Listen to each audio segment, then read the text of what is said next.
We're not Fed dependent. Or Paul Gruenwald is Global Chief Economist of S&P Global Ratings. He joins me now.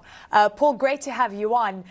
Christine Lagarde saying we're not Fed dependent. We have more ground to cover. It is not over yet. That being said, I think some people within the market were expecting a 50 basis point rate hike. What do you make of what the EU's experience is going to be going forward, and whether their ability to temper the inflation rate?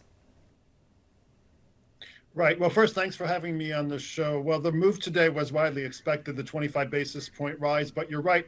There were some people expecting 50. I think it's pretty well understood now that the ECB has been a little bit behind the Fed, which itself was behind the curve. So we are expecting a couple of more rate hikes for the ECB. Their inflation is actually higher now than in the United States. So whereas the Fed may be pausing, we probably have a couple of more coming from the ECB. Well, the ECB also buying fewer bonds. Look, it's trying to shrink its balance sheet. It's happening at a faster pace than previously anticipated. And I think there's a big concern that that could impact the banks, that could have some kind of negative impact. The ECB saying, look, it's working for us now. We are not foreseeing an issue. Are you?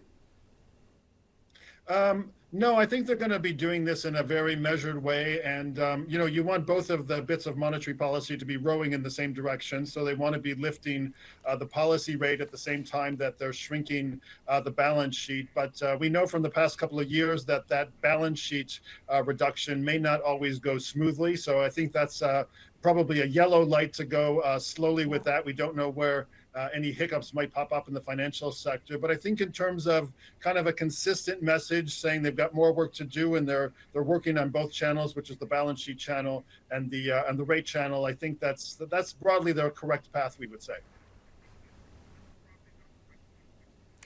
Look, the Fed hiking rates by 25 basis points. The feeling here is, in terms of the messaging, that we could see a pause.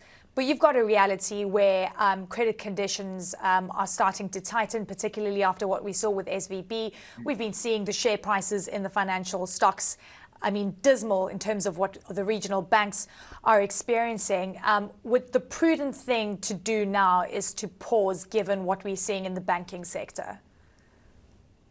No, we agree with that. And the two reasons you just explained, one is the tightening of lending standards and the other is the fall in equity prices.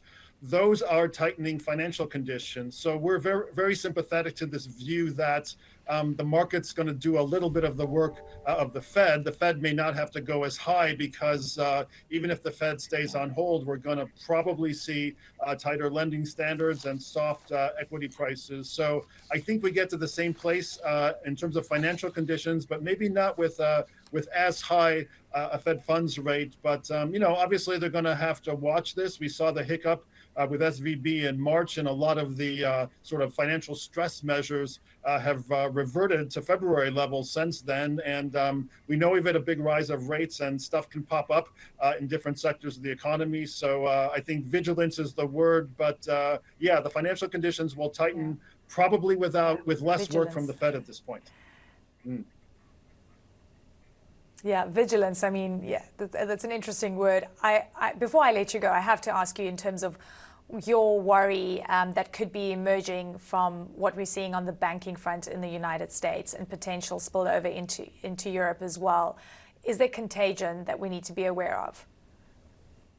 Yeah, well, we saw an episode of this back in March, and Silicon Valley Bank was a particular cocktail, right? It was unrealized losses in the portfolio, exposure to the tech sector, and a high amount of wholesale deposits. So the system as a whole, I think we're pretty comfortable with that. But with banks that have that particular sort of configuration of risks are the ones to watch. And again, we've had a very fast rise in rates in a very short amount of time. We're not exactly sure where the hiccups are going to pop up in the system, but I would say that we're focusing, as are others, on some of the more narrowly focused regional banks at this point.